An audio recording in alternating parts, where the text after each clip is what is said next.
So good morning to all of you. बहुत दिन से हम वेट कर रहे थे इस लेक्चर का, मेटल क्लस्टर। ठीक है, मेटल क्लस्टर में हम डिस्कस करेंगे बहुत सारे आपके कॉन्सेप्ट्स, जिसमें कार्बोरेन, बोरेन्स, उनके टाइप्स, जिंटल आयन, मेटालोबोरेन्स, और इन सब में हम इनका स्ट्रक्चर आइडेंटिफाई करना सीखेंगे कि कैसे कौन जो है किस टाइप का स्ट्रक्चर ऑक्यूपाई करता है और इसको किस बेस पर इसका नॉमेनक्लेचर दिया जाता है। जैसे कि अगर बात करें कि यहाँ पर मेटलों में भी बोरेन जुड़ा हुआ है, कार्बोरेन, जिंटल आयन क्या होता है और ये किस टाइप से स्ट्रक्चर ऑक्यूपाई करता है और कैसे इसको आइसोलोबल एनालॉजी के साथ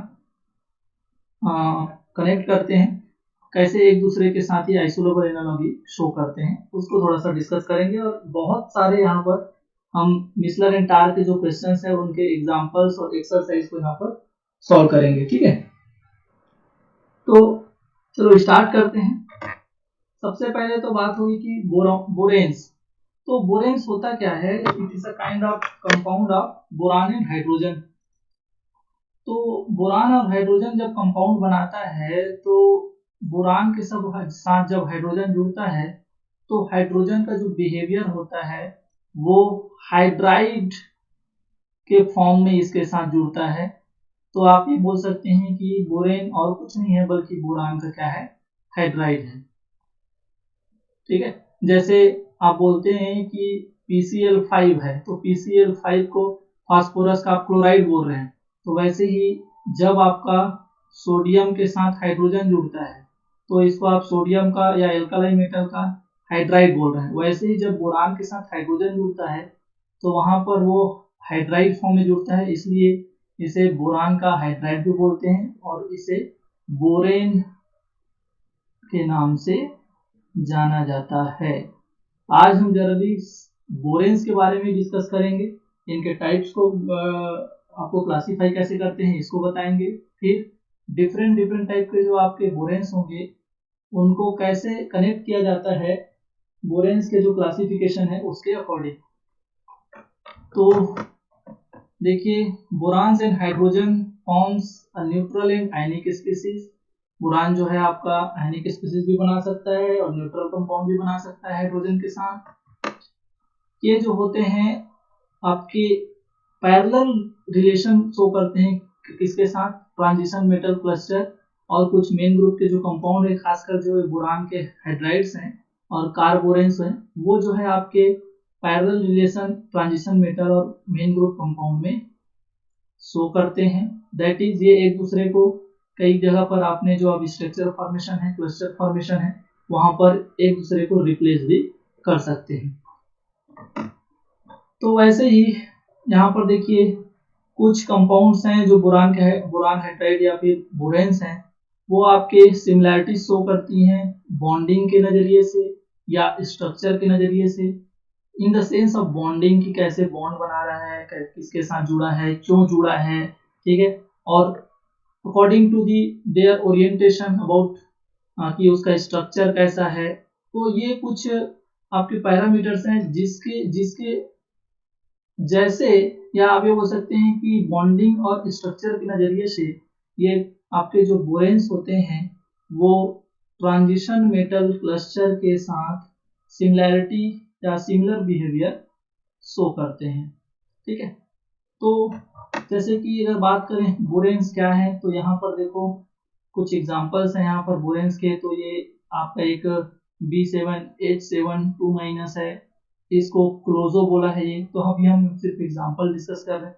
तो ये क्लोजो बोरेन का एग्जांपल है और इसमें से कुछ फ्रेगमेंट जो है बोरान के उसको रिमूव कर दिया तो ये जो है केज लाइक स्ट्रक्चर बना दिया, तो यहाँ पर इसको नीडो बोल दिया गया। ठीक है, फिर जो है और कुछ बोरेन्स यूनिट्स का यहाँ पर रिमूवल हो गया तो ये अरेक्नो में कन्वर्ट हो गया। तो ये आपके एग्जांपल्स हैं बोरेन्स के, that is it is a kind of hydride of boron. अब हम बात करते हैं इनके टाइप्स की कि बोरेन्स को कितने टाइप्स में क्लासिफाई किया जाता है। तो जनरली इसको, अगर इसका जनरल फार्मूला जो है आपका number of hydrogen in number of boranes, और उनके ऊपर जो चार्ज है, जो आयनिक कंपाउंड ये बोरान हाइड्राइड का बना रहे हैं, तो उनके बेस पर इनको क्लासिफाई कर दिया गया है, जिनका स्ट्रक्चर डिफरेंट डिफरेंट होता है। जैसे कि अगर BnHn और उसके ऊपर +2 charge, that is number of boron and number of hydrogens are equal, and इन दोनों के बराबर होने के बाद भी अगर उस पूरे मॉलिक्यूल या कंपाउंड के ऊपर +2 चार्ज है, तो इसको बोलते हैं सुपर क्लोजो बोरेन। क्या कहलाता है? Super closo borane. वैसे ही अगर देखो यहाँ पर ये सेकंड टाइप क्या होता है कि सपोज मान लो कि ये number of boron and hydrogen are equal and there is no any charge in the compound, वहां पर कोई भी चार्ज नहीं है और बोरान और हाइड्रोजन का जो नंबर्स है वो क्या है आपका सेम है, तो इसको बोलते हैं हाइपर क्लोजो। क्या बोलते हैं? हाइपर क्लोजो। ठीक है। और यहाँ पर देखिए ये जो है आपका, जब ये Bn और Hn और अब चार्ज आपका क्या हो जाए -2, तो इसको बोलते हैं क्लोजो। तो ये जो नॉमेनक्लेचर है या इनकी जो स्ट्रक्चरल ओरिएंटेशन होगी वो डिपेंड कर रहा है कि हाइड्रोजन्स का नंबर क्या है, कितने बोरान्स और हाइड्रोजन यूनिट्स वहां पर, या भी हो सकती है हाइड्रोजन यूनिट जो है निकल रही हैं, तो वहां पर उनका स्ट्रक्चर कौन से क्लासिफिकेशन को बिलोंग करेगा। वैसे ही अगर बात करें तो BnHn और चार्ज क्या हो जाए -4 उस कॉम्प्लेक्स उस मॉलिक्यूल के ऊपर, तो आपका ये हो जाता है नीडो। क्या हो जाता है? नीडो।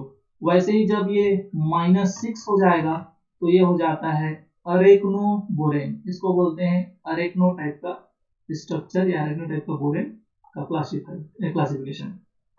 वैसे ही जब ये -8 हो जाएगा तो आपका ये हो जाता है हाइपो क्लासिफिकेशन के अंदर। वैसे ही जब ये -10 हो जाएगा तो ये कहलाता है क्लेडो बोरेन्स। ठीक है। तो अगर किसी को ये इतना याद नहीं कर पाया कोई, तो फिर आपको आगे इससे रिलेटेड क्वेश्चन करने का कोई मतलब नहीं है।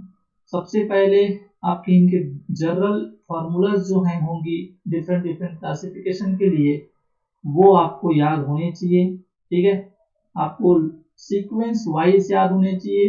किसी को क्लोजो याद आ रहा है, उसके बाद अरेक्नो याद आ रहा है, अरेक्नो के बाद हाइपर क्लोजो याद आ रहा है, तो ऐसे नहीं चलेगा। ठीक है। क्यों? क्योंकि अगर आप देखें तो ऑक्सीडेशन स्टेट जो है यहाँ पर +2 यूनिट में कम होती जा रही है।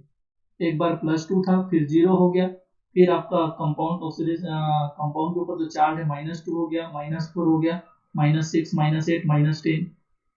तो जब आपके जो मॉलिक्यूल के ऊपर जो चार्ज है उसको आप 2 यूनिट में आप कम करते जाएंगे, ठीक है, तो वहां पर आपको सीक्वेंस से याद होना चाहिए कि कब सुपर क्लोजो होगा, कब आपका हाइपर क्लोजो होगा, ठीक है, कब आपका नीडो होगा। तो ये याद हो जाएगा कि सबको? जल्दी से इसको याद करिए थोड़ा सा। Super closo, hyper closo. Suppose अगर मान लो इसको, अगर आप, ये तो आपको याद हो ही जाएगा ये 2 ऊपर वाला, आप याद किसको करो? इन 5 को लोगों को करो कि अगर ये -2 चार्ज रहेगा तो closo, then nido, then arachno, then hypho, then klado. ठीक है। आप बहुत सारे ट्रिक्स बना सकते हैं कि पहले कौन आएगा, सीना हक, आप कुछ भी बोल सकते हैं जिससे आपको याद करने में आसानी हो। ठीक है। और सीक्वेंस क्या रखेंगे? अगर क्लोजो से आप याद रख रहे हैं तो -2, देन -4, देन -6, देन -8 एंड -10।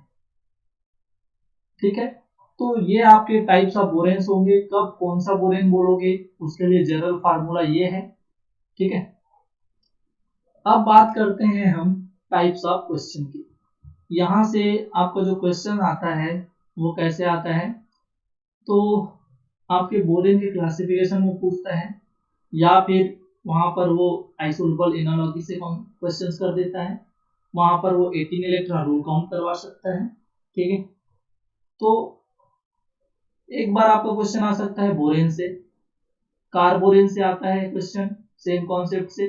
अंतर ये होता है वो बोरेन ना होकर के कार्बोरेन हो सकता है। हेट्रोबोरेन हो सकता है, जिंटल आयन हो सकता है, कोई क्लस्टर कंपाउंड हो सकता है, और आपका मिक्स्ड क्लस्टर हो सकता है, या हाफ सैंडविच हो सकता है। तो डिफरेंट टाइप के आपके यहाँ पर कॉन्सेप्ट्स को लेकर के वो आपको टाइप्स ऑफ बोरेन्स को पूछ सकता है। ठीक है, तो थोड़ा सीक्वेंस वाइज हम इसको डिस्कस करेंगे। ठीक है, जितना आज हमारे इस लेक्चर में डिस्कस हो पाएगा उसको हम कवर करेंगे, देन नेक्स्ट को आप बाद में बात करेंगे। ठीक है, नेक्स्ट लेक्चर में। तो सबसे पहले तो हम बोरेन को तो बात कर ली कि बोरेन जो है वो क्या होता है, उसका जनरल अगर डेफिनेशन अगर हम लें तो किसको हम बोरेन बोलते हैं वो तो ऐसे ही बात कर ली। अब क्या करते हैं अपन, एग्जांपल देखते हैं।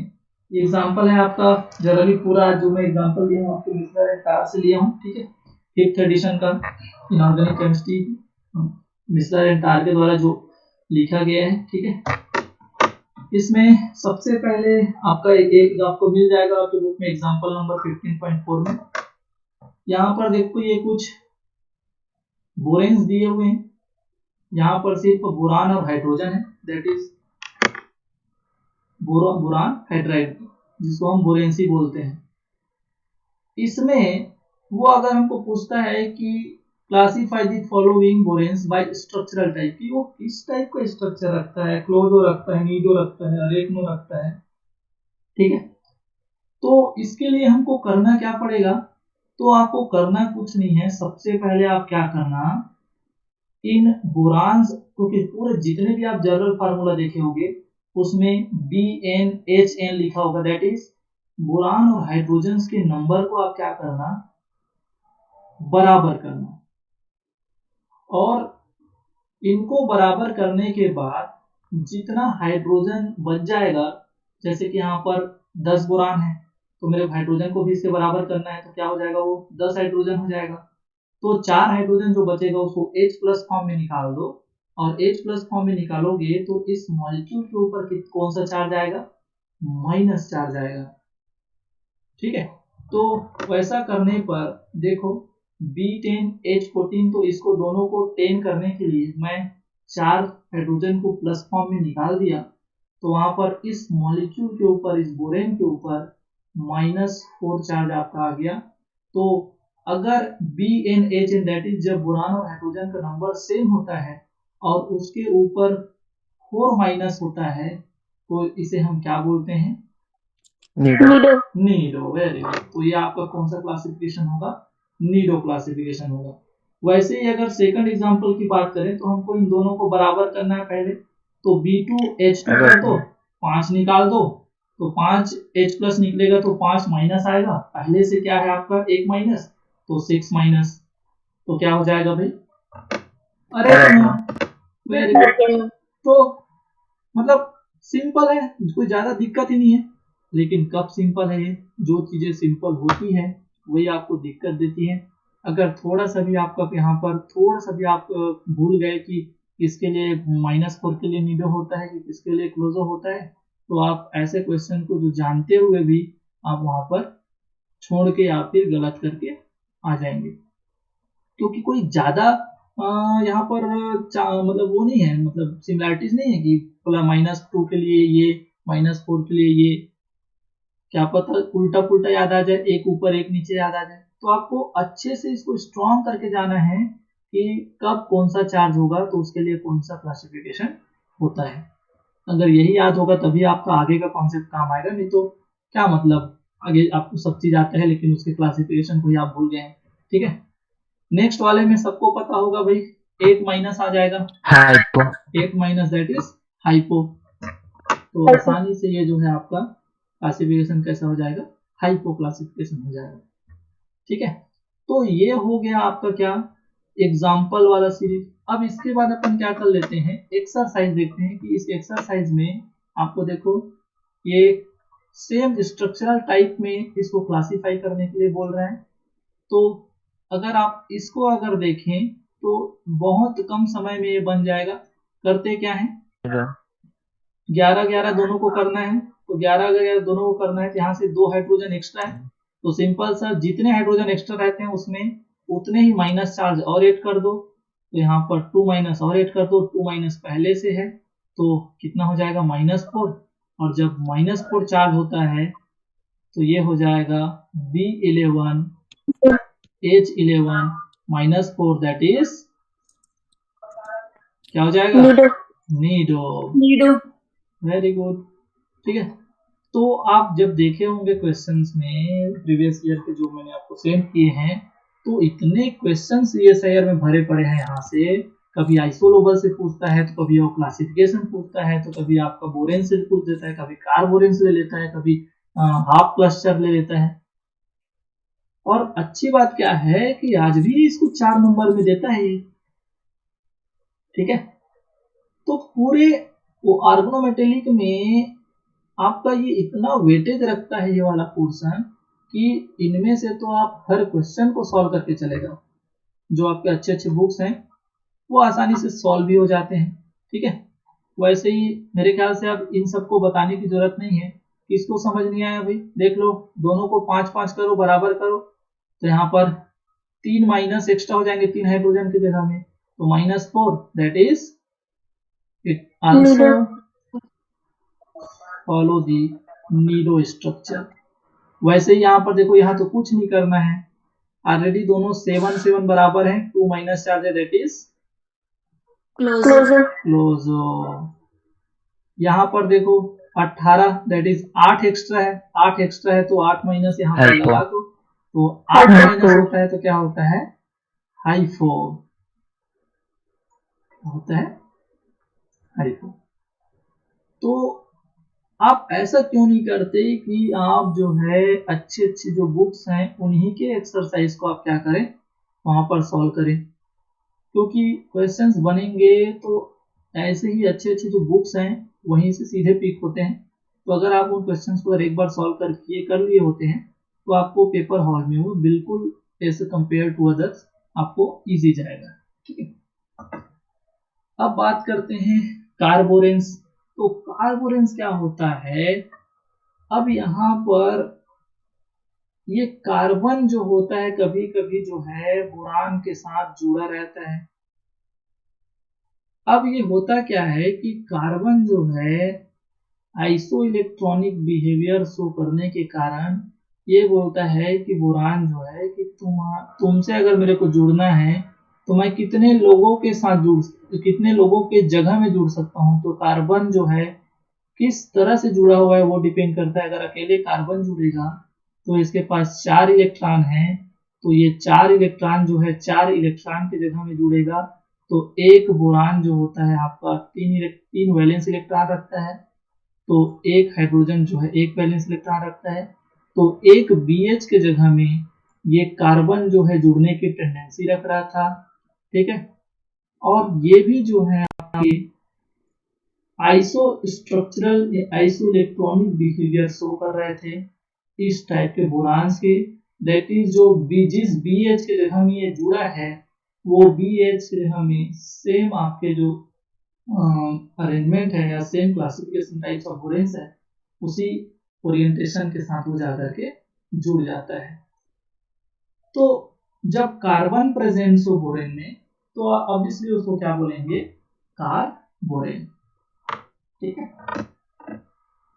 देखिए यहाँ पर ये जो आपकी इलेक्ट्रॉन काउंटिंग जो स्कीम होती है कार्बोरेन में, वो आपका आइसो इलेक्ट्रॉनिक स्पीशीज की तरह ही आपको काउंट करना है। ठीक है, तो ये जो कार्बोरेन्स होते हैं उनमें कार्बन के लिए कितने इलेक्ट्रॉन्स आपको काउंट करने हैं, कार्बन फैमिली के लिए कितने इलेक्ट्रॉन्स काउंट करने हैं, आगे सब चीज आ रहा है। ठीक है, हम एक कॉन्सेप्ट पढ़ेंगे और ऐसा कॉन्सेप्ट पढ़ेंगे कि उससे जो है मैक्सिमम टाइप के जो आपके क्वेश्चंस हैं सॉल्व हो जाएं, चाहे वो मेटालोबोरेंस मेटालोबोरेंस हो, चाहे मेटालो कार्बोरेंस हो, हाफ क्लस्टर हो, या फिर कार्बोरेंस हो या हेट्रोबोरेंस हो। ठीक है, यहाँ पर आप एग्जांपल देख रहे होंगे तो ये कुछ यहाँ ये क्लोजो टाइप का दिख रहा होगा, ये नीडो टाइप का दिख रहा होगा, और ये अरेक्नो क्लासिफाइड आपका जो है बोरेन है। लेकिन ये जो है बोरेन्स ना हो करके कार्बोरेन्स कहलाते हैं, क्योंकि यहाँ पर बोरान के साथ कार्बन भी यहाँ पर इस बोरेन में प्रेजेंट होता है। तो ये जो होते हैं आपके कार्बोरेंस, या जब हेट्रो एटम जुड़ जाते हैं, नाइट्रोजन वगैरह जुड़ जाते हैं, तो वहां पर वो हेट्रोबोरेंस कहलाते हैं। ठीक है, तो ये एग्जांपल्स हैं आपके कार्बोरेंस के। अब आपको क्या करना है कि अगर आपको पूछे तो भैया ये तो देख के तो मैं भी नहीं बता पाऊंगा यहाँ पर कि ये क्लोजो टाइप का दिख रहा है, ये पक्का ये नीडो है कि नहीं, ऐसे आप कैसे बता पाओगे? तो जब कार्बोरेन दिया रहेगा तो कैसे हम फाइंड आउट करेंगे कि वो जो है कौन से टाइप के बोरेन्स के क्लासिफिकेशन को फॉलो करेगा? क्या वो क्लोजो स्ट्रक्चर में जुड़ा हुआ है, क्या वो नीडो का पार्ट है, क्या वो अरेक्नो का पार्ट है? तो इन्हीं सबको फाइंड आउट करने को हमको सीखना है। आजकल क्वेश्चन जनरली नॉर्मल बोरेन से ना करके उसको वो hetero boranes, carboranes, half cluster, isolobal analogy से कनेक्ट कर रहे हैं। ठीक है, बहुत इंपॉर्टेंट चैप्टर है, यहाँ से आपके जो है बिल्कुल क्वेश्चंस बनते हैं। ठीक है, वो भी 4 मार्क्स के, तो एक ही क्वेश्चन बनेंगे यहाँ से। चलिए, तो देखिए यहाँ पर ये जो कार्बोरेंस के कुछ एग्जांपल्स हैं बोरान और कार्बोरेन का, तो यहाँ पर बोरान जो है रिप्लेस करता है बोरान, कार्बन जो है रिप्लेस करता है बोरान के कुछ यूनिट्स को। तो अगर यहाँ पर क्लोजो है तो क्लोजो का फार्मूला तो सब पढ़ के आ गए, BnHn2- होता है। एग्जांपल देख लो, B12H12 2-। तो कार्बोरेंस क्या होता है, तो एक बोरान के जगह में आपका जो है ये जो कार्बन है रिमूव हो जाता है। तो अगर यहाँ पर 2 कार्बन यहाँ पर प्रेजेंट है तो वहां पर आप ये बोलेंगे कि 2 बोरान को वो क्या कर दिया है, रिप्लेस कर दिया है। तो इसका कार्बोरेट का जो जनरल फार्मूला यहाँ पर निकलेगा वो C2Bn-2, मतलब 2 बोरान्स कम होंगे जितने नाइट्रोजन होंगे। ठीक है, क्योंकि यहाँ पर तो ये दोनों बराबर थे, तो इसका जनरल फार्मूला होता है CnBn-2HN। जैसे कि एग्जांपल में देख लो, इस क्लोजोबोरेन दैट इज ये जो B12H12 है वो क्लोजो टाइप स्ट्रक्चर रखता है, तो C2B10H12 वो भी आपका क्लोजो टाइप का स्ट्रक्चर रखेगा। यहाँ पर देख लो हाइड्रोजन 12 है लेकिन बोरान 10 है, क्योंकि आप ये बोल सकते हैं कि 2 बोरान जो है उसको यहाँ पर रिप्लेस कर दिया उस क्लोजो फॉर्म में 2 कार्बन ने। वैसे ही अगर आप नीडो की बात करेंगे तो इसमें आपको पता होगा कि कितना चार्ज होता है, -4 चार्ज होता है। तो -4 चार्ज कैसे होगा, तो ऑब्वियसली भाई जो 4 एक्स्ट्रा हाइड्रोजन होते हैं उनको रिमूव करते हैं तो वहां पर वो -4 होगा। क्यों? क्योंकि हमको पता है अगर उस मॉलिक्यूल के ऊपर, कंपाउंड के ऊपर जो है आपका, अगर उस क्लस्टर के ऊपर जो है आपका -4 चार्ज है तो वो जो है 4 प्रोटॉन को एक्सेप्ट कर सकता है, दैट इज BnHn+4। ये भी उसका एक जनरल फार्मूला को रिप्रेजेंट करता है। जैसे कि देखिए ये B10H14 जो है ये एक नीडो क्लस्टर को बोरेन के रिप्रेजेंट कर रहा है। लेकिन जब यहाँ पर सपोज मान लो कि जब 2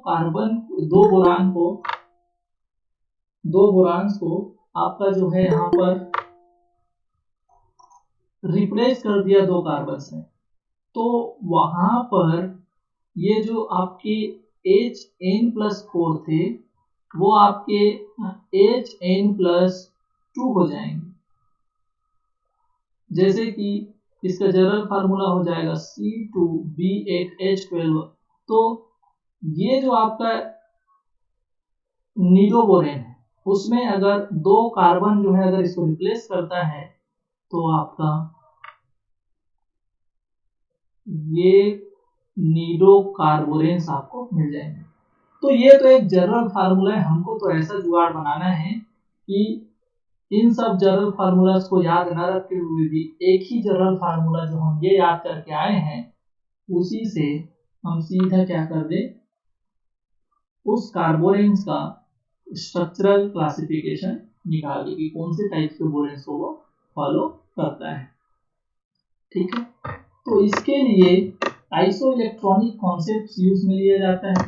और आइसो इलेक्ट्रॉनिक, इस स्लाइड को अच्छे से समझना, जिसको ये स्लाइड समझ आ गया उसका बहुत सा प्रॉब्लम आपका ये जो डिफरेंट टाइप के स्ट्रक्चरल इलुसिडेशन में आपके पूछे जाते हैं, स्ट्रक्चरल डिटर्मिनेशन क्वेश्चन पूछे जाते हैं क्लस्टर के, वहां पर ये कॉन्सेप्ट इतना काम आता है कि आपका 50% काम जो है खत्म हो जाता है।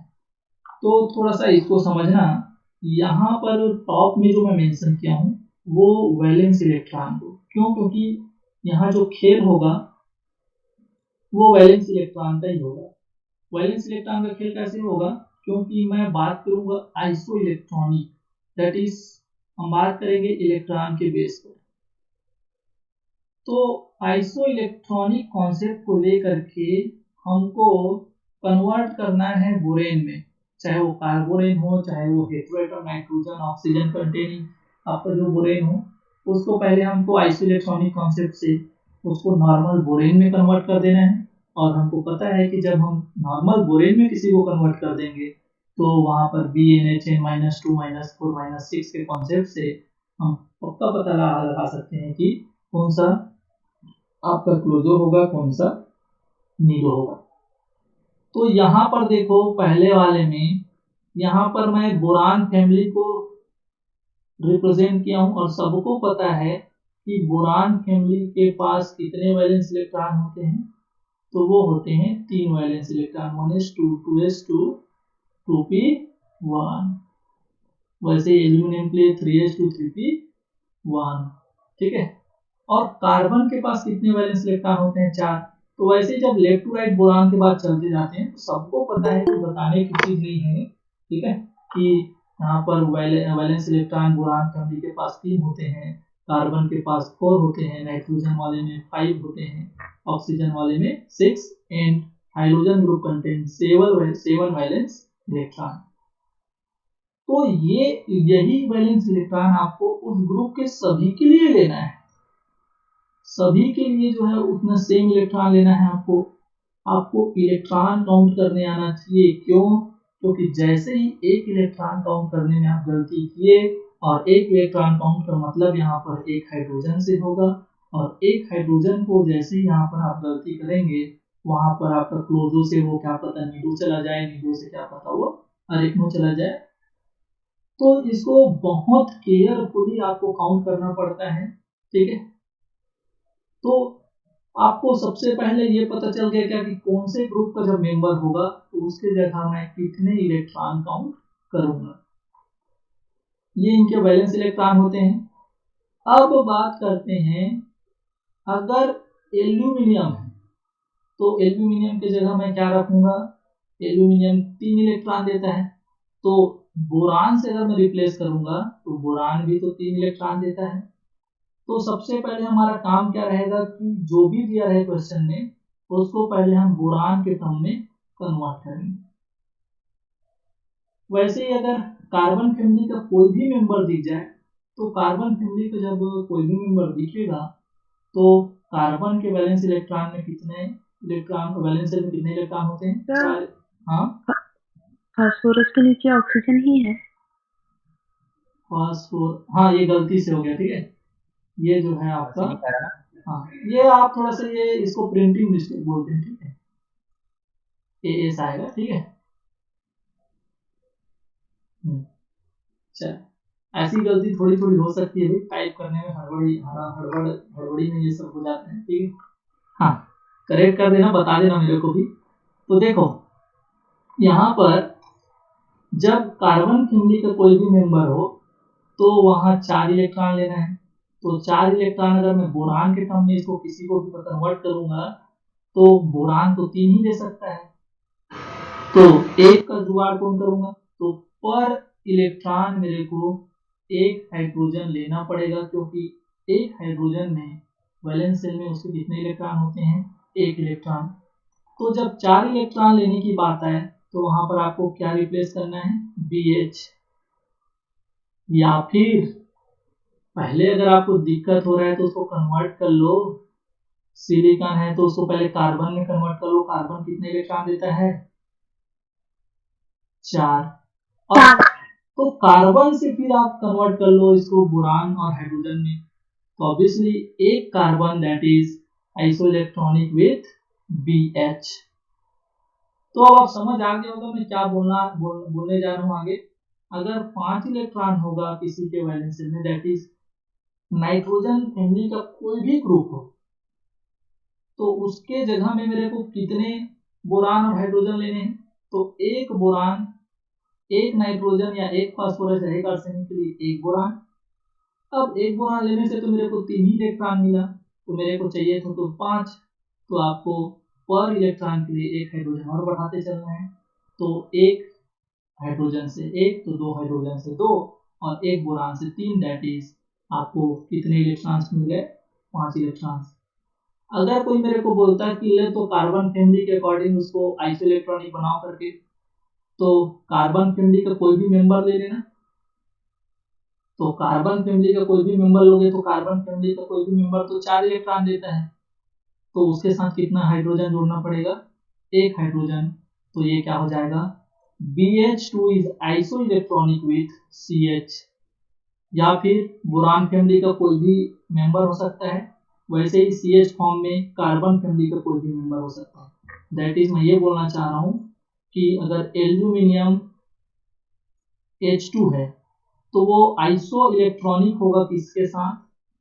सपोज मान लो Bi है और Bi नाइट्रोजन फैमिली का है, तो मेरे को 5 इलेक्ट्रॉन करने के लिए एक हाइड्रोजन और चाहिए। ठीक, सॉरी ये जो है आपका बोरान है, दैट इज ये वाला फैमिली का लो। तो यहाँ पर ये बिस्मथ जो है, ऐसे ले सकते हैं यहाँ पर, ये बिस्मथ जो है आइसो इलेक्ट्रॉनिक होगा एल्यूमिनियम और H2 के। और कार्बन फैमिली से अगर आइसो इलेक्ट्रॉनिक इसको चेक करूं, तो जैसे कोई भी ले लो आप कार्बन फैमिली का, जैसे सिलिकॉन लेते हो, तो सिलिकॉन के साथ, ये सिलिकॉन तो 4 इलेक्ट्रॉन देता है, मेरे को 5 करना है, तो यहाँ पर एक H चाहिए रहेगा। तो जब कार्बन फैमिली आएगा तो यहाँ पर 5 इलेक्ट्रॉन के लिए एक हाइड्रोजन जोड़ना पड़ेगा। जब बोरान फैमिली आएगा तो वहां पर बोरान के साथ 2 हाइड्रोजन जोड़ना पड़ेगा। और ऑब्वियसली नाइट्रोजन फैमिली का कोई भी मेंबर होगा तो उसके लिए 5 इलेक्ट्रॉन के लिए और किसी हाइड्रोजन का हेल्प लेना नहीं पड़ेगा। वैसे ही आपका जब ये 6 होगा तो होगा, तो यहाँ पर मेरे को ज्यादा ध्यान देना नहीं पड़ेगा आई थिंक, क्योंकि बोरान से अगर मैं इसको रिप्लेस करूं तो बोरान के लिए मेरे बोरान के साथ 6 इलेक्ट्रॉन करने के लिए 3 हाइड्रोजन की जरूरत पड़ेगी। जब कार्बन फैमिली के किसी से रिप्लेस करना पड़ेगा तो 6 इलेक्ट्रॉन करने के लिए कार्बन के साथ या कार्बन फैमिली वाले के साथ 2 और हाइड्रोजन की जरूरत पड़ेगी।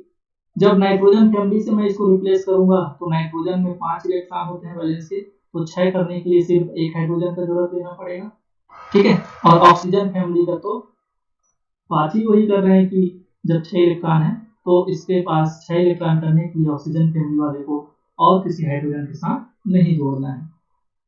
तो these all are isoelectronic to each other, लेकिन आइसोलोबल मत बोलना। क्यों? क्योंकि आइसोलोबल के लिए 2 कंडीशंस वहां पर वेरी करते हैं, परफेक्ट आइसोलोबल या नॉर्मली आइसोलोबल। तो आइसोलोबल जब मैं पढ़ाऊंगा तो कौन परफेक्ट आइसोलोबल होगा और कौन परफेक्ट आइसोलोबल नहीं होगा उसको भी बात करेंगे। जैसे कि ये गौरव है क्या, उस दिन पूछ रहा था कि जी सर, कि वहाँ पर एक क्वेश्चन बना रहे थे अपन वहाँ पर, तो निखिल का sir Fe is iso electronic, तो आयरन बस का पूछ रहा है ऐसे करके, है ना। तो 10 इलेक्ट्रॉन इसके पास भी है, 10 इलेक्ट्रॉन इसके पास भी है, तो आइसो इलेक्ट्रॉनिक हो गया करके। तो iso electronic with iso structure या सिर्फ आइसो इलेक्ट्रॉनिक, ये मैटर करता है। तो आइसो इलेक्ट्रॉनिक तो बहुत लोग हो सकते हैं कि अगर, लेकिन अगर आइसो इलेक्ट्रॉनिक के साथ अगर आइसो स्ट्रक्चरल पूछ रहा है तो वहां पर उसका कोऑर्डिनेशन नंबर को भी हमको ध्यान में देना जरूरी है। ठीक, वैसे ही जब 7 इलेक्ट्रॉन की जरूरत पड़े तो कोई भी हो, हाइड्रोजन फैमिली का तो कोई भी हो तो अकेले किसी बिना हाइड्रोजन के हेल्प के 7 इलेक्ट्रॉन दे सकता है। लेकिन इसको हमको जब रिप्लेस करना है दूसरे ग्रुप से तो जब बोरान ग्रुप रिप्लेस करेगा तो तीन बोरान मतलब बोरान के 3 इलेक्ट्रॉन के लिए आपको 7 करने के लिए 4 हाइड्रोजन की जरूरत पड़ेगी, दैट इज BH4। तो कार्बन फैमिली का लोगे तो 3 हाइड्रोजन मिला करके 4 3 7, नाइट्रोजन फैमिली 5 इलेक्ट्रॉन देता है तो 2 हाइड्रोजन मिला करके 7, और ऑक्सीजन फैमिली 6 इलेक्ट्रॉन देता है तो 1 हाइड्रोजन मिला करके 7। तो this all are iso electronic to each other. तो आपको आइसो इलेक्ट्रॉनिक कॉन्सेप्ट समझ आया कि कब हम इनको आइसो इलेक्ट्रॉनिक स्पीशीज बोलेंगे। ठीक है, यहाँ पर मैं बात कर रहा हूँ वैलेंस इलेक्ट्रॉन की। ठीक है, मैं बात नहीं कर रहा हूँ EAN की। EAN दैट इज मैं कंप्लीट उस मेटल के उस सेंट्रल एटम के पास कितने इलेक्ट्रॉन से ये नहीं पूछ रहा हूँ। क्यों? क्योंकि सबको पता है कि नाइट्रोजन के पास 7 इलेक्ट्रॉन होते हैं तो फास्फोरस के पास जस्ट डबल हो जाता है। ठीक है, 15 हो जाता है। लेकिन मैं ये बोल रहा हूँ कि इनके पास भी आपके 5 वैलेंस शेल होते हैं, वैलेंस इलेक्ट्रॉन होते हैं, और इनके पास भी 5 वैलेंस इलेक्ट्रॉन होते हैं। तो यहाँ पर मैं बात कर रहा हूँ in the sense of valence electron, iso electronic calculation कर रहा हूँ। ठीक है, लेकिन जब मैं आपको वहां पर बता रहा था 18 जब आपको निकिल वगैरह के लिए जब आइसो इलेक्ट्रॉनिक बात कर रहा था तो वहां पर मैं बोला था कि वहां पर 18 इलेक्ट्रॉन रूल को मत गिनना, क्योंकि 18 इलेक्ट्रॉन रूल बहुत लोग फॉलो करते हैं। आपको आइसो इलेक्ट्रॉनिक अगर वहां पर पूछता है तो आप EN को देखना कि कौन सा 36 हो रहा है, ये कौन सा जो है आपका 86 हो रहा है। ठीक है, और कौन सा आपका 54 हो रहा है, दैट इज क्रिप्टॉन जिनान, ये सब कर दो। तो वहां पर ये सब देखा जाता है। यहाँ पर मैं वैलेंस शेल की बात कर रहा हूँ, ये वैलेंस शेल के इलेक्ट्रॉन की बात कर रहा हूँ। एक बार क्विक रिस्पॉन्स करो भी, समझ आया क्या मैं क्या बोलना चाह रहा हूँ? Yes sir. Yes sir. Yes sir. Very good. तो अगर ये समझ आ गया तो फिर आगे का रास्ता बहुत आसान हो गया, क्योंकि मैं एक क्वेश्चन बनाऊंगा, बाकी आप सब सॉल्व कर सकते हैं। ठीक है, तो देखिए एग्जाम्पल है, इसमें हमको डिफरेंट टाइप के आपके यहाँ पर कार्बोनेट्स को दिया है। क्यों? क्योंकि यहाँ पर बोरान्स के जगह में आपको कार्बन भी दिख रहे होंगे। तो जब ऐसा हो तो हम तो कार्बन, जब कार्बन वाला अगर बोरान को हम बात करते हैं तो उसके लिए जब स्ट्रक्चर आइडेंटिफाई करते हैं तो वहां पर तो दिक्कत पैदा करेगा, क्योंकि फिर से एक नया रूल पढ़ो, एक नया फार्मूला पढ़ो कि अरे C2BN-2H+2 इतना सारा फार्मूला आप याद कर सकते हैं। तो इसीलिए आप क्या करो, इनको जो है पहले इस कार्बन को ही आइसो इलेक्ट्रॉनिक कॉन्सेप्ट से बोरान में कन्वर्ट कर दो, और जब बोरान के फॉर्म में इसको तुम कन्वर्ट कर दोगे तो फिर तो तुम्हारा क्वेश्चन वही बोरान बोरान वाला हो गया, और बोरेन वाला क्वेश्चन हो गया। तो उसको तो सब पढ़ते हो, सब जानते हो, आसानी से आप क्या कर सकते हो, उसको सॉल्व कर सकते हैं। जैसे कि देखो यहाँ पर अगर मैं इस कार्बन को बोरान में कन्वर्ट करूंगा तो बताओ एक कार्बन के लिए कितना BH? एक BH। एक BH एक कार्बन के लिए 4 इलेक्ट्रॉन देता है कार्बन, तो 3 इलेक्ट्रॉन देगा बोरान और 1 हाइड्रोजन। तो आपको सॉल्व कैसे करना है, पहले इसको ऐसे कन्वर्ट करो। गलती से बचने के लिए पहले तुम क्या करो, एक कार्बन का 1 BH होता है, एक कार्बन का BH कितने कार्बन है, यहाँ पर 2 कार्बन है क्या, तो इसको ऐसे ट्वाइस कर लो। एक कार्बन का BH तो 2 कार्बन का ट्वाइस करो, और यहाँ पर पहले से क्या दिया हुआ है B9H12 माइनस। अब इसको आप सिंपल सा अब बराबर करो कि देखो 9 बोरान यहाँ पर हैं और 2 बोरान यहाँ पर हैं, तो 9 और 2 कितने होंगे, 11 बोरान।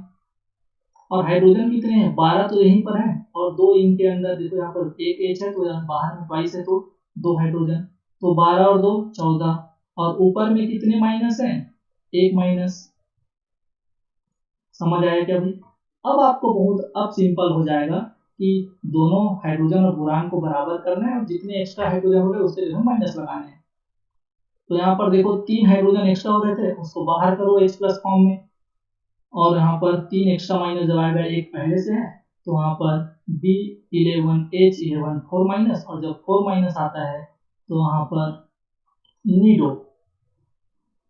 और ये नहीं करना भी है सीधा अरे इसके ऊपर -4 है, तो सीधा पहले देख लेना कि दोनों बोरान और हाइड्रोजन बराबर है कि नहीं।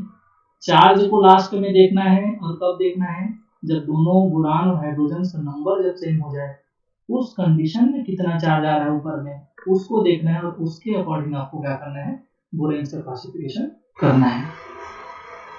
अब आप आसानी से जान गए होंगे कि यहाँ पर देखो 2 BH, एक कार्बन है, तो इस कार्बन के जगह में 2 BH आएगा, तो 2 BH आएगा, तो यहाँ पर ट्वाइस करके यहाँ पर बोरान कितने होंगे, 7 और 2 9, 13 से 2 15, तो कितने एक्स्ट्रा हो गए हैं, 6 एक्स्ट्रा है क्या भाई, ऑब्वियसली 6 माइनस और 6 माइनस होता है तो अरेक्नो। तो आसानी से आप ऐसे क्या कर सकते हैं, अब कार्बोरेंस को भी आसानी से आप उसका स्ट्रक्चर क्लासिफाई कर सकते हैं कि कौन से क्लासिफिकेशन को वो बिलोंग करते हैं। क्लियर है क्या, कार्बोरेन बना सकते हो आप, ठीक है। यस। चलो अब नेक्स्ट है आपका एक्सरसाइज में। अब एक्सरसाइज में क्या है, तो सेम कॉन्सेप्ट, चलो फटाक से जल्दी से बताओ आप कि इसका क्या होगा, इसका क्या होगा और इसका क्या होगा। नीडो। पहले वाले का क्या होगा, नीडो। चलो एक का रिस्पॉन्स आया nido, second second closo. Closo, next सब सॉल्व करो, copy pen, arachno. Arachno. Arachno, third arachno. Copy pen रखे हो सब, सब कॉपी पेन निकाल के रखो, अब भी सब क्वेश्चन को सॉल्व करो, भले चाहे आज का वीडियो 2 घंटे 2.5 घंटे का बने।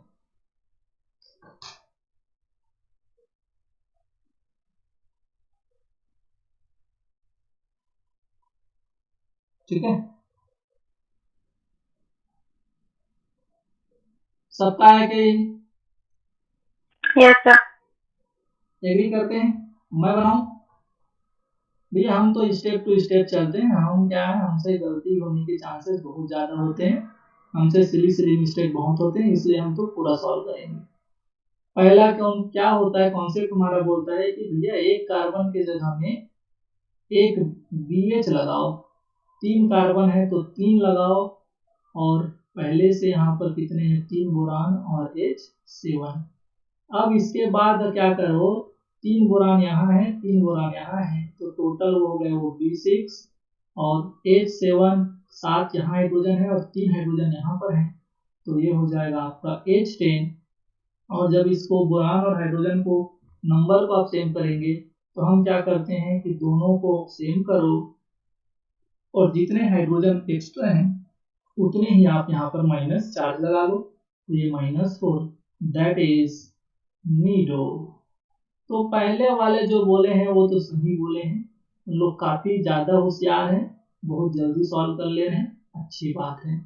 हमसे गलती होती है इसलिए हम पूरा सॉल्व कर रहे हैं, ठीक है। यहाँ पर क्या होगा, BH, तो 2 BH, तो 2 BH दैट इज, यहाँ पर ये तो 2 बोरान एक्स्ट्रा कर दो तो B7, और 2 हाइड्रोजन एक्स्ट्रा कर दो तो B9, सॉरी H9, और जब इसको बराबर करें तो B7 H7, और ऊपर में 2 एक्स्ट्रा हाइड्रोजन है उसको माइनस में करो, और जब -2 चार्ज होता है BnHn के साथ, तो वहां पर वो क्लोजो।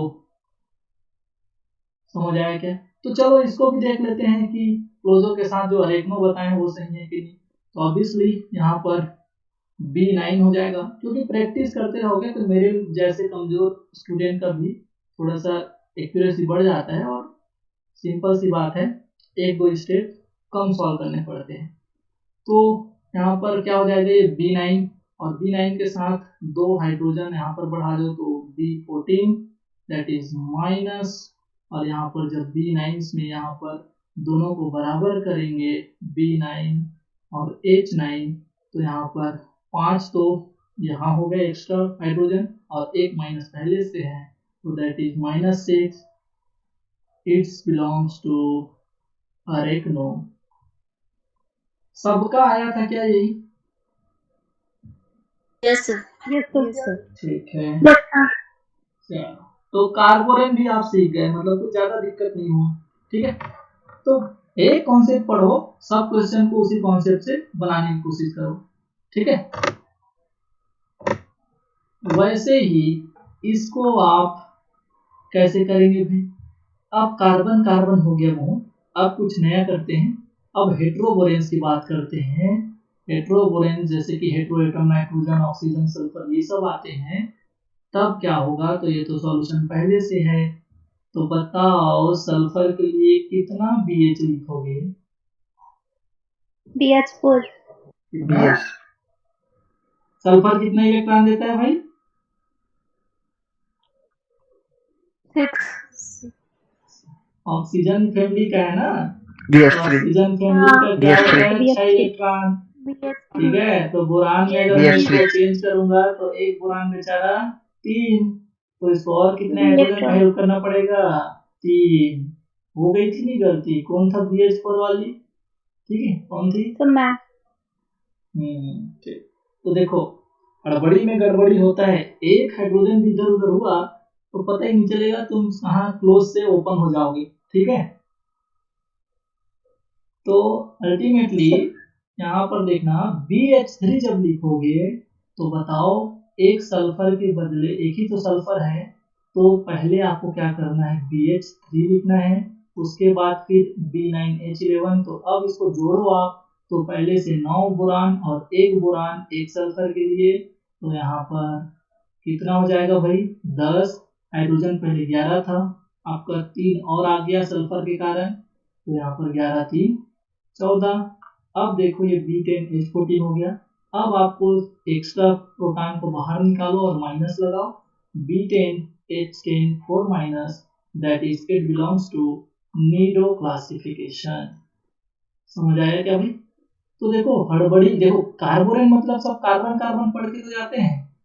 ठीक है, और क्या पता वो कार्बन के नीचे वाला लेड वेट दे दे। समझ आया क्या भाई?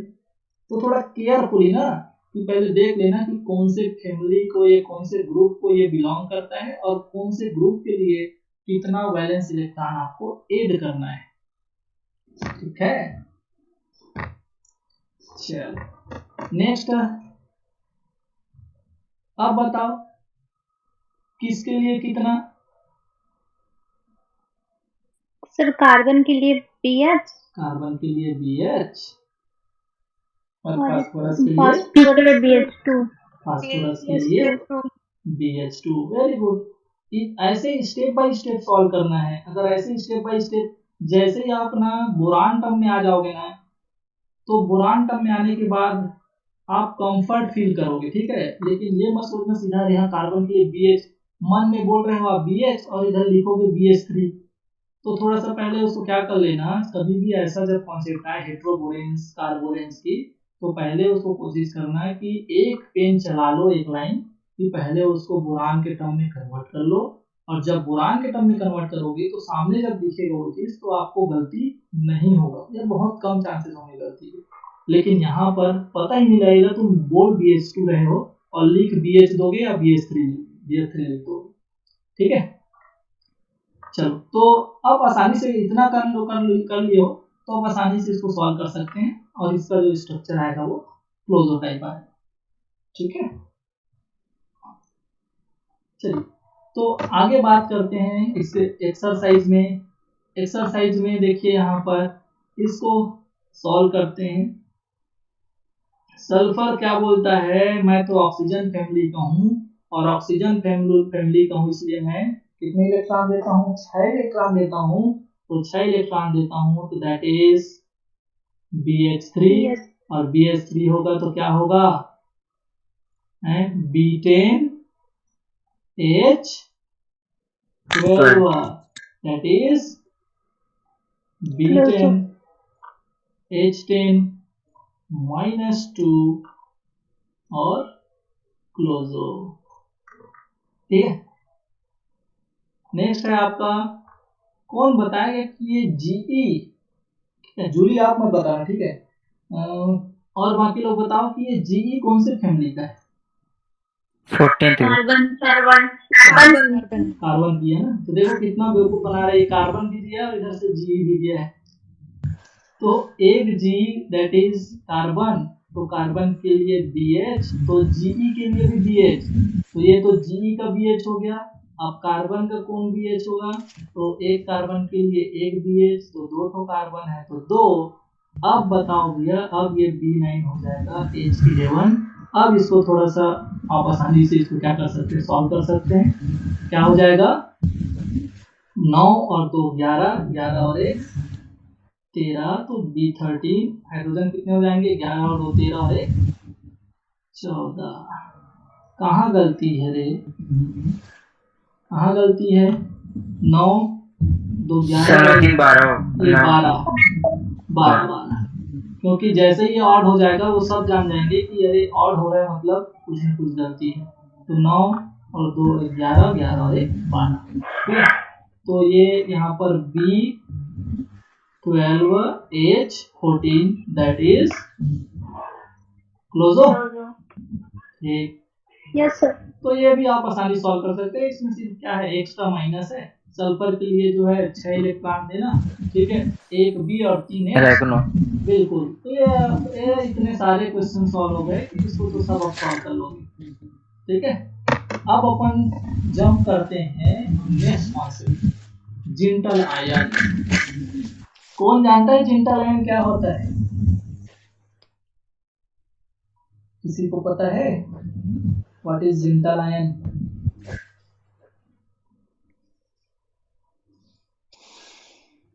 कैसे, अरे आ चुके हैं यहाँ से क्वेश्चन प्रीवियस ईयर।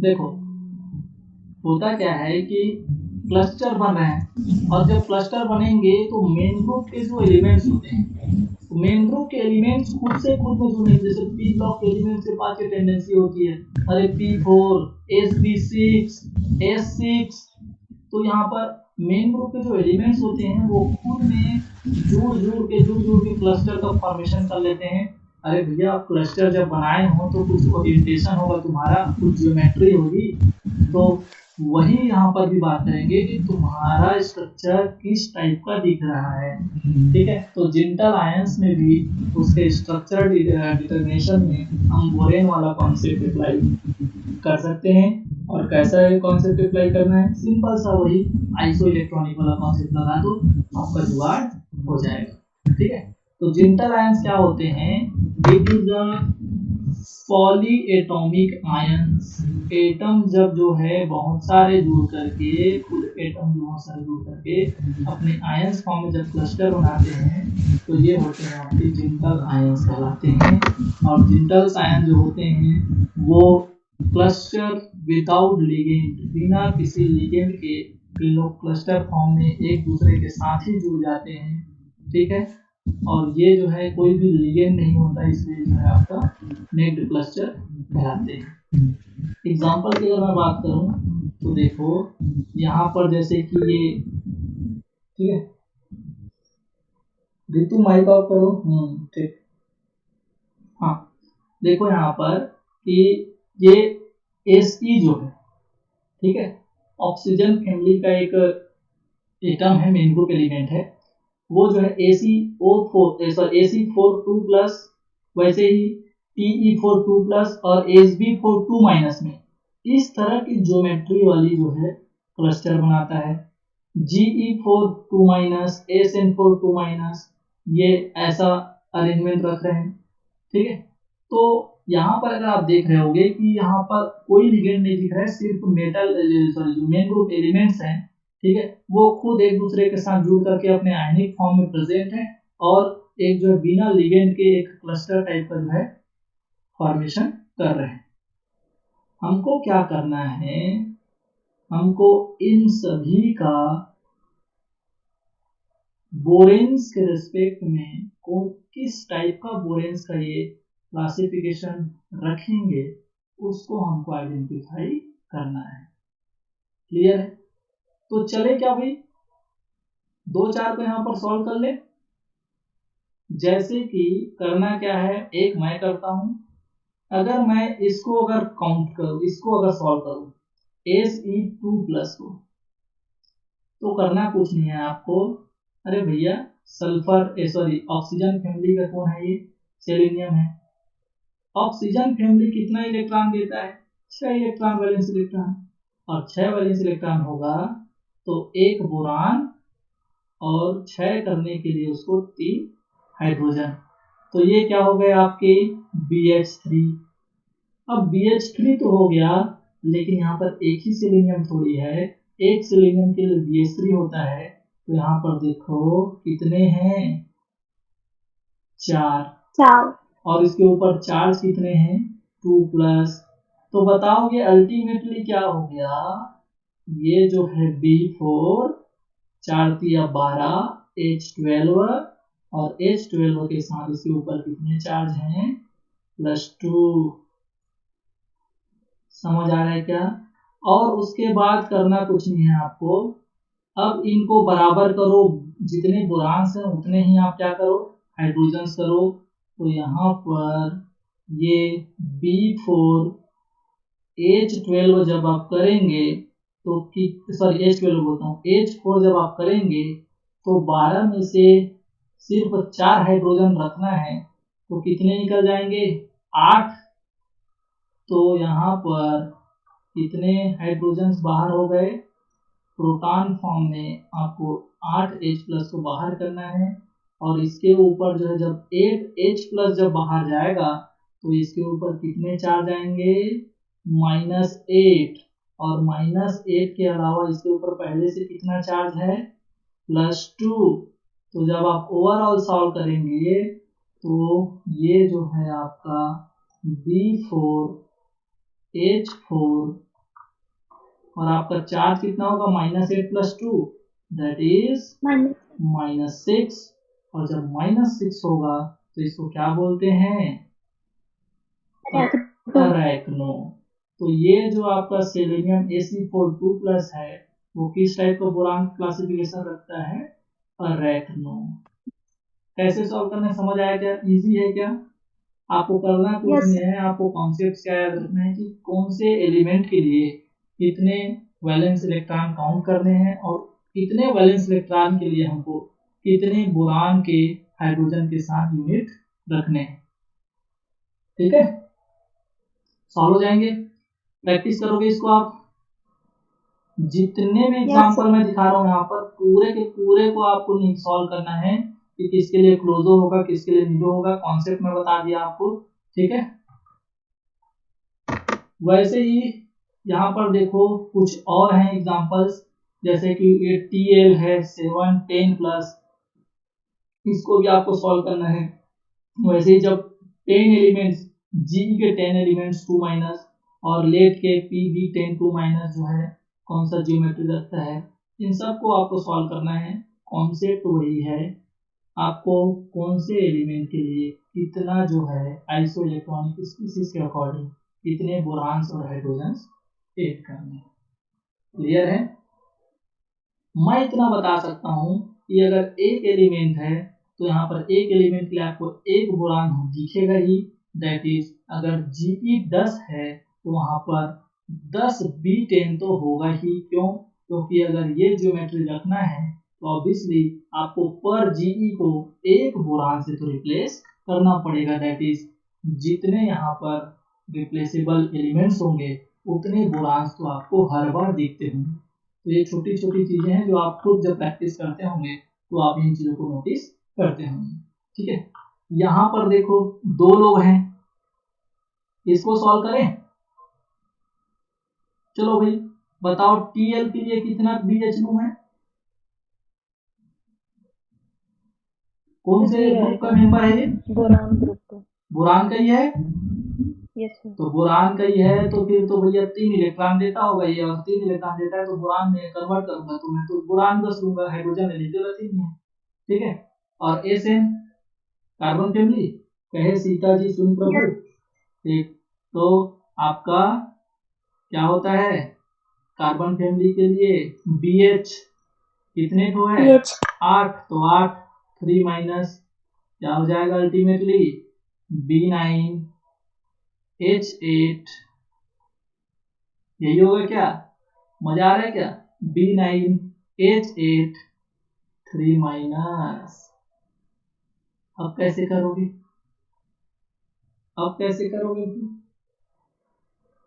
ऊपर वाला एक हाइड्रोजन नीचे ले आएंगे। ऊपर वाला एक हाइड्रोजन,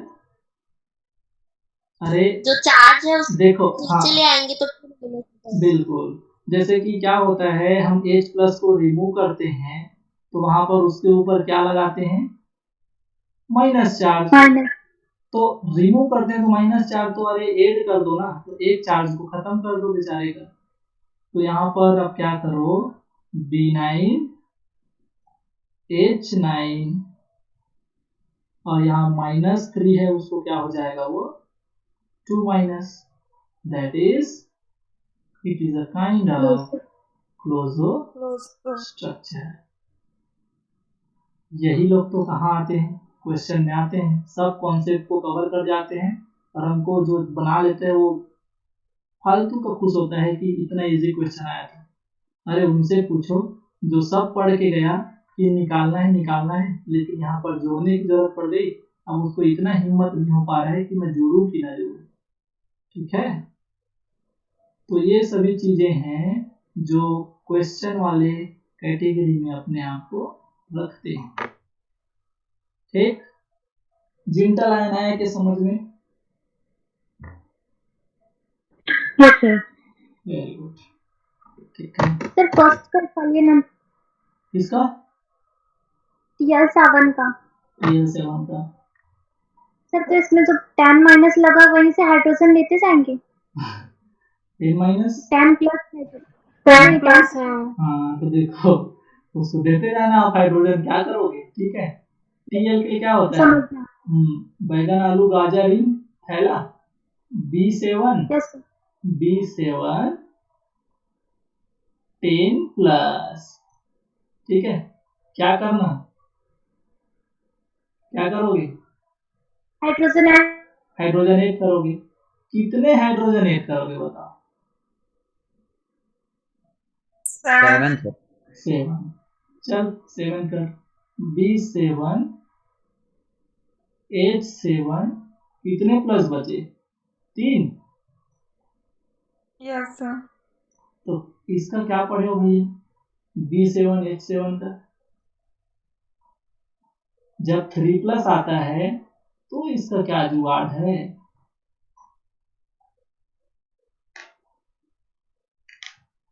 गूगल करना, क्या से पाता है मेरे भी बताना। ठीक है, इसका कौन सा क्लोजो आता है, नीडो आता है कि क्या होता है, क्योंकि ऑड के लिए तो अभी नहीं पढ़े हो आप कुछ, अभी तक तो हम कहीं भी बात नहीं की कि ऑड के लिए क्या करना है। समझ आया? क्यों? क्योंकि अगर इसको मैं इवन किया तो इधर डिस्टर्ब हो जाएगा ये।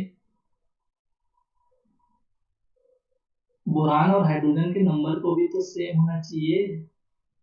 ठीक है, तो चलो इसका ये अच्छी बात है, एक नया मेरे को पता चला, इसको गूगल करके बताना मेरे को। ठीक है, या ढूंढ के बताना उससे क्या होता है।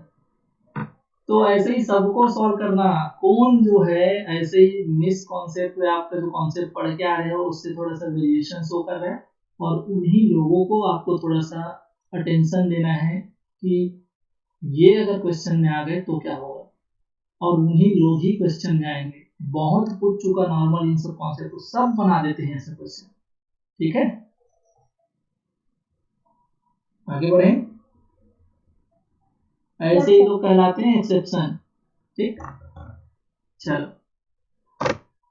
अब बात करते हैं मेटैलोबोरेंस की।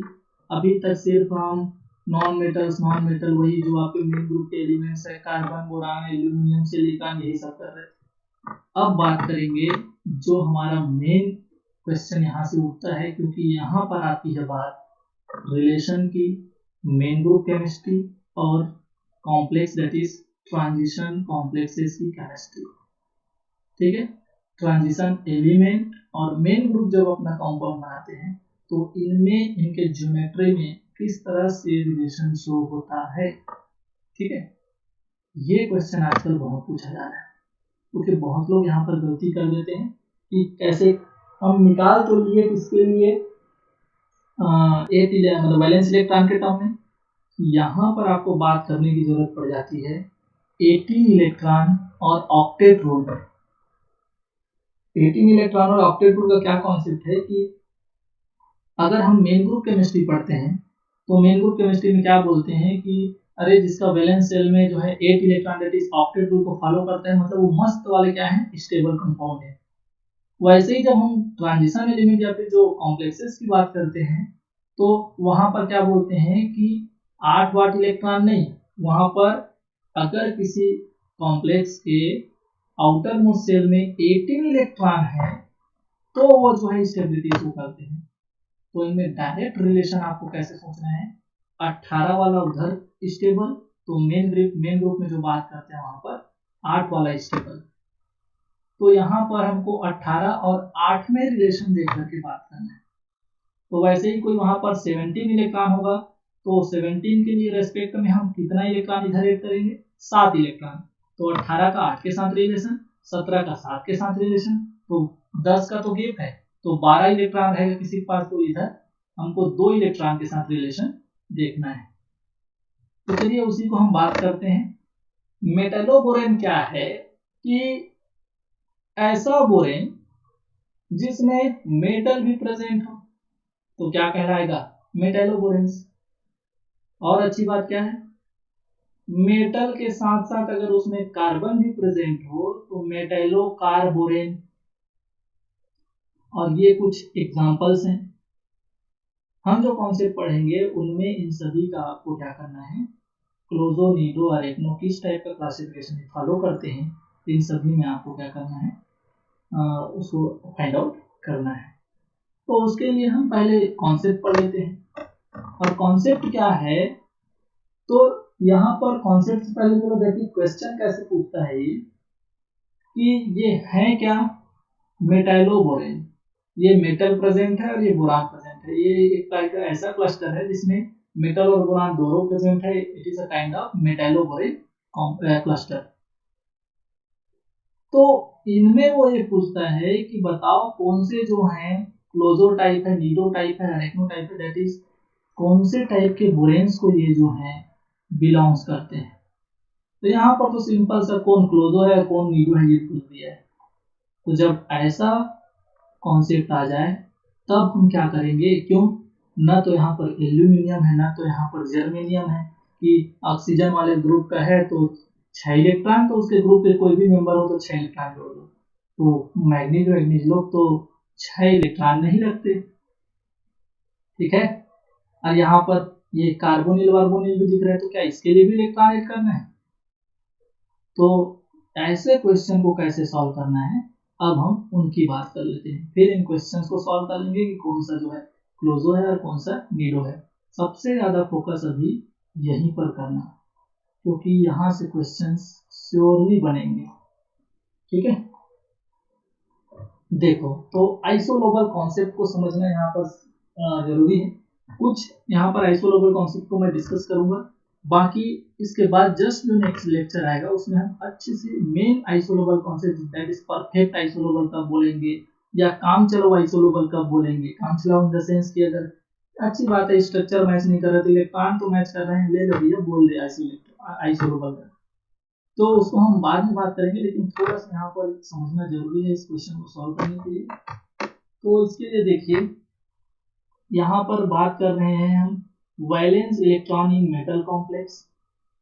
तो यहाँ पर बात करेंगे हम valence electron in main group element, ठीक है। तो ध्यान देना, अगर किसी मेटल कॉम्प्लेक्स जो दिया है आपके मेटलोबोरेन ने, तो अगर वो 18 इलेक्ट्रॉन रूल को फॉलो करता है, अरे 18 इलेक्ट्रॉन रूल को फॉलो करना इन द सेंस कि अगर उसके वैलेंस शेल में 18 इलेक्ट्रॉन है तो वो जो है आइसोलेबल कहलाएगा किसके, in the terms of electron. अगर किसी मेन ग्रुप फ्रेगमेंट के पास वैलेंस शेल में 8 इलेक्ट्रॉन होगा। वैसे ही अगर 17 है, किसी कोई ऐसा कॉम्प्लेक्स वहां पर है जो 17 इलेक्ट्रॉन प्रोवाइड करा रहा है उस बोरेन को, इस फ्रेगमेंट को, ठीक है, तो वहां पर हम क्या बोलेंगे, कि वो पक्का जो है 7 इलेक्ट्रॉन देने वाले कोई मेन ग्रुप एलिमेंट या फ्रेगमेंट था उसके जगह में आकर के जुड़ा है। तो 16 के लिए 6, अगर 15 इलेक्ट्रॉन है उस कॉम्प्लेक्स में तो मेन ग्रुप के लिए उसको 5 काउंट करना है। अरे तो कितना ध्यान रखोगे, ये याद रख लो ना कि 10 का गैप होगा। कितने का गैप होगा? 10 का, मेन ग्रुप के वैलेंस इलेक्ट्रॉन और वैलेंस मेटल कॉम्प्लेक्स के वैलेंस इलेक्ट्रॉन में। तो अल्टीमेटली 18 के लिए अगर मैं आइसोलोबर बोलूंगा, अगर मैं इसको, क्योंकि भाई हम कॉन्सेप्ट क्या पढ़ रहे हैं, बोरान वाला, तो क्यों ना हम सबको पहले बोरान में ही कंप्लीट कन्वर्ट कर दें, क्योंकि बार बार दूसरा फार्मूला याद करने से अच्छा है कि जो फार्मूला पढ़े हो उसी कॉन्सेप्ट में सबको खींच के ले आओ। और अगर यहाँ तक खींच दिए, दैट इज उसको अगर आप बोरान के टर्म में कन्वर्ट कर दिए, जैसे हम एल्यूमिनियम, जर्मेनियम, सिलिकॉन को जैसे पहले बोरान में कन्वर्ट कर रहे थे, वैसे ही अगर हम इन कॉम्प्लेक्स को भी अगर बोरान के टर्म में अगर कन्वर्ट कर दें, तो फिर तो हम तो आसानी से उसी फार्मूले से BnHn -2 -4 करके पूरा तुरंत ही बता देंगे कि कौन क्लोजर होगा, कौन वीटो होगा, कौन अरेक्नो एंड व्हाटएवर। ठीक है, तो अब यहाँ ये आगे जो मैं लिखा हूँ इसमें मेरे को ज्यादा कोई आपको फोकस करने की जरूरत नहीं पड़ेगी। क्यों? क्योंकि 8 इलेक्ट्रॉन कब होगा भाई? जब बोरान से रिप्लेस करूंगा तो बोरान 3 इलेक्ट्रॉन देता है, तो भैया कितने इलेक्ट्रॉन और चाहिए मेरे को वैलेंस इलेक्ट्रॉन इसके? 5। तो 5 कौन देगा? हाइड्रोजन। तो 5 हाइड्रोजन, तो 5 हाइड्रोजन दैट इज 5 3 8। लेकिन कार्बन वाले फैमिली से रिप्लेस करूंगा तो भैया कार्बन तो 4 इलेक्ट्रॉन देता है, तो मेरे को 4 ही हाइड्रोजन और चाहिए। नाइट्रोजन से रिप्लेस करूंगा तो नाइट्रोजन के साथ 3 हाइड्रोजन और चाहिए। और ऑक्सीजन फैमिली से रिप्लेस करूंगा, मेरे को 8 इलेक्ट्रॉन चाहिए, तो अकेले ऑक्सीजन ही 6 इलेक्ट्रॉन दे देता है, तो कितना हाइड्रोजन का हेल्प लेना पड़ेगा मेरे को? 2 हाइड्रोजन। वैसे ही जब फ्लोरीन से रिप्लेस करना पड़े तो कितनी अच्छी बात होगी, सिर्फ 1 हाइड्रोजन की और जरूरत पड़ेगी। समझ आया क्या? और अगर ये पहला लाइन समझ आ गया तो बाकी लाइन्स का क्या मतलब? कोई मजाल ही नहीं है कि आपको तकलीफ दे। ठीक है, पहला आया क्या भाई समझ में? अरे जल्दी बताओ। Yes, sir. Yes sir. अब देखो, तो 17 के लिए क्या होगा?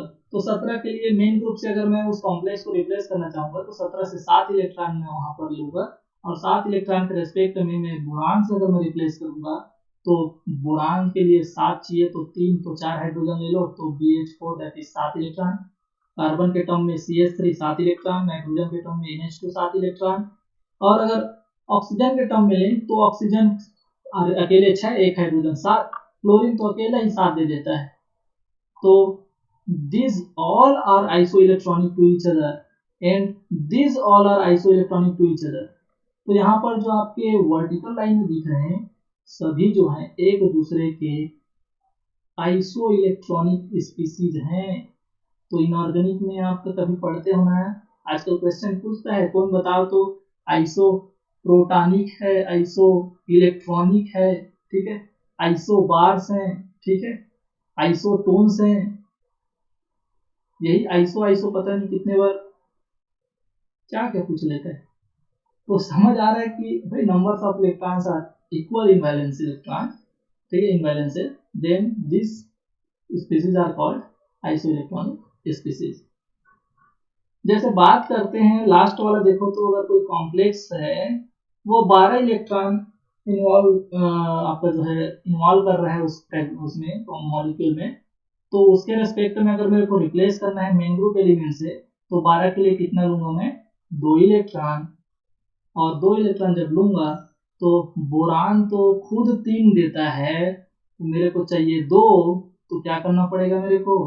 बोरान के ऊपर प्लस लेना पड़ेगा, दैट इज 1 इलेक्ट्रॉन को निकालना पड़ेगा। समझ आया क्या? लेकिन अगर मैं कार्बन से रिप्लेस करता हूं तो कार्बन तो अकेले 4 देता है, मेरे को चाहिए 2, तो कार्बन के ऊपर कितना चार्ज लगाना पड़ेगा मेरे को? 2 प्लस चार्ज लगाना पड़ेगा। समझ आया क्या? Yes sir. ठीक, अब देखो इस क्वेश्चन का क्या मजाल है। ठीक है, अब मेरी बारी कैसे, तो ये मैं बताऊंगा लास्ट में कि इसका क्या होगा। ये B3H8 को छोड़ो, मेरे को ये बताओ कि MnCO3 यही तो है वो कॉम्प्लेक्स या जो ट्रांजिशन मेटल का फ्रेगमेंट जो इसके साथ जुड़ा हुआ है। तो इसको अगर मेरे को रिप्लेस करना है बोरान के टर्म में, क्योंकि मैं बोरान वाला फार्मूला जानता हूँ, तो मैं बोरान में ही सीधा कन्वर्ट करूंगा, मैं कार्बन वार्बन में नहीं जाने वाला, क्योंकि कार्बन में जाने के बाद सीधा फिर से बोरान में जाना पड़ेगा, उससे तो सीधा बोरान में आऊं। तो कैसे मैं इसको सॉल्व करूंगा, तो बताओ, मैग्नीज जब CO3 के साथ जुड़ेगा, अरे ये कुछ नहीं है, ये यही तो है,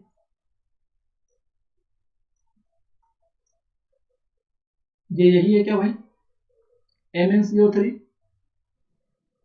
अरे किसको काउंट करने नहीं आएगा कि इस कंडीशन में मैग्नीज के पास कितना वैलेंस इलेक्ट्रॉन है, क्योंकि बोरान के साथ जुड़ेगा कौन, मैग्नीज।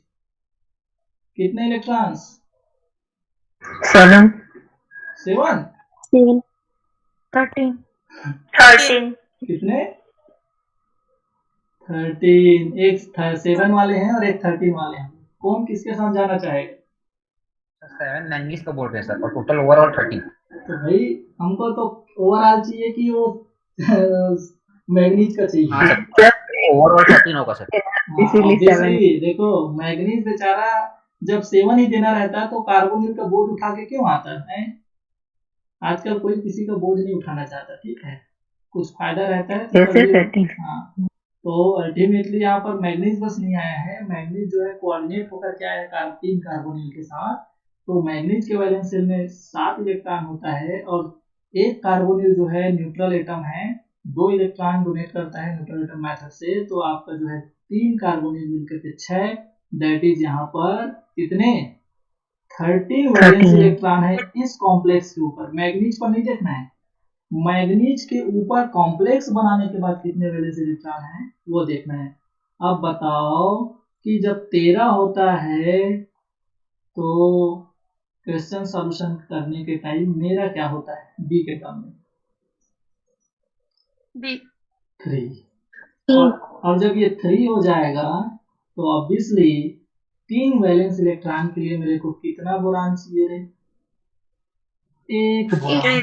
एक बोरॉन तो इतना सारा लंबा चौड़ा लिखने का नीडो हो क्या गया। मतलब था रे भैया, वो बोल रहा है कि इतना सारा लिखने का कोई मतलब नहीं था। B3H8 और ये कॉम्प्लेक्स के लिए सिर्फ B है, समझ आया।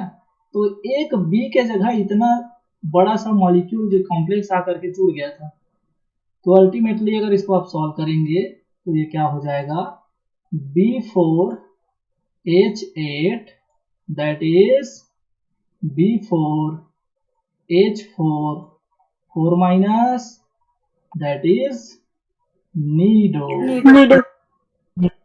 ऐसे सॉल्व होता है भाई।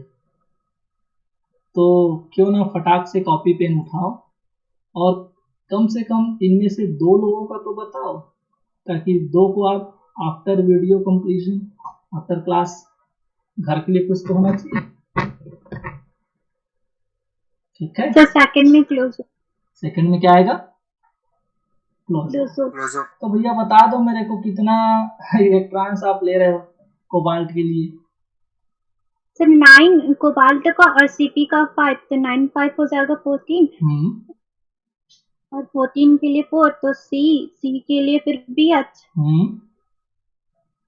हाँ देन और आगे आगे आगे फिर B, आप कितना बोरान लिया हो टोटल बताओ तो मेरे को। B5 B4 B6 B6 sir. B6। और समझ आ रहा है किसी को कि B6 क्यों आ रहा है, सबको समझ आ रहा है भाई। तो देखो हुआ क्या है, सेकंड में आपका जो है COCP है, और COCP के लिए एक कोबाल्ट के पास 9 इलेक्ट्रॉन जैसा कि ये बता रही है, और Cp जो है साइक्लोपेंटाडाइन में न्यूट्रल एटम मेथड में ईटा 5 से जुड़ा है सपोज, तो वहां पर अगर आपकी हेप्टिसिटी नहीं दी रहती तो हमको मैक्सिमम हेप्टिसिटी को लेकर के सॉल्व करना पड़ता है। तो वहां पर ये 5 दैट इज 14, और 14 इलेक्ट्रॉन के लिए मेन ग्रुप एलिमेंट में चाहिए मेरे को 4, तो 4 के लिए अगर मैं बोरान के टर्म में कन्वर्ट करना चाहूँ तो एक बोरान के लिए 3, तो एक हाइड्रोजन। तो COCP के लिए आपका एक BH बाहर में है क्या ट्वाइस, तो ये क्या हो जाएगा, आपको बाहर भी ट्वाइस करना पड़ेगा, क्योंकि ये जो 4 निकाले हो आप COCP के लिए निकाले हो, न कि COCP2 के लिए निकाले हो। और बाहर क्या बैठा है, बाहर है आपका B4S6, दैट इज B4 हाँ B4 और 2 6 B6H8 B6H8 that is B6H6 -2, और ये क्या हो गया आपका क्लोज। समझ आया आई थिंक। अब सब सॉल्व कर लेंगे आप, ठीक है। यस सर, थर्ड में नहीं तो वेरी गुड। इसमें एक कॉन्सेप्ट और बढ़ गया, आपको कार्बन को भी पहले आपको कन्वर्ट करना पड़ेगा BH में, ठीक है। ठीक है, तो ये अब आसान हो गए मेरे ख्याल से, ये सभी चीजें आप आसानी से अब इसको आप क्या कर सकते हैं, सॉल्व कर सकते हैं। अब मैं यहाँ पर बोलूँगा कि इससे रिलेटेड आपके प्रीवियस ईयर जो सीट्स मिले हैं आपको, उसमें जितने भी क्वेश्चंस हैं, जितने भी आपके जो है इससे रिलेटेड क्वेश्चंस हैं, कौन क्लोज होगा कौन नीडो होगा, कल तक पूरा सॉल्व हो जाना चाहिए, ठीक है। सर इसकी पहले वाले स्लाइड का वो टेबल चाहिए था, एक बार स्क्रीनशॉट लेना था। तो ये तो पूरा PDF में दूंगा, आप टेंशन क्यों लेती, ठीक है। Yes sir. तो सब स्क्रीनशॉट लेते हो क्या इसका? सर जैसे कुछ को पता रहता है उसको ले लेते हैं, जिसमें पूरा एक्स्ट्रा भी दे रहता है टेबल को, उसको सर स्क्रीनशॉट ले लेते हैं ताकि और PDF इसके लिए डरो मत, ये तो पूरा PDF मिलेगा आपको, और PDF के साथ ही YouTube में आपको पूरा लेक्चर, आप अपने आवाज वगैरह को भी सब कुछ सुन सकती हैं कभी, ठीक है। ठीक है भाई, तो ज्यादा से ज्यादा बोला करो ताकि बाद में आप YouTube में अपनी वॉइस को फील कर सको, ठीक है।